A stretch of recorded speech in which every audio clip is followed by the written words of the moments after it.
America के पास है US army, अच्छा। जो 5 दिन बिना पानी पिए रह सकती है। ठीक है। चाइना के पास है पीपल्स आर्मी, अच्छा। 10 दिन बिना पानी पिए रह सकती है। समझ गया। और हमारे इंडिया के पास है भीम आर्मी, जिसने 500 वर्ष से पानी नहीं पिया, फिर भी जिंदा है और हो सकता है आगे भी ऐसे ही जीवित रहे।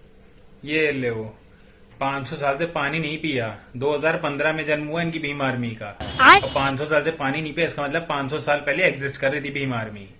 तो उस हिसाब से मुगलों से भी भीम आर्मी लड़ी होगी, अंग्रेजों से भी भीम आर्मी लड़ी होगी, बालाकोट स्ट्राइक भी भीम आर्मी ने किया होगा, सर्जिकल स्ट्राइक भी किया होगा, ऑपरेशन सिंदूर भी किया होगा, और ऊपर से तो जो बंगाल में अभी फेंसिंग चल रही है ना, तो भीम आर्मी ही तो कर रही है। साले मतलब भगवान चूतिया बनाए, कति चूतिया ना बनाए।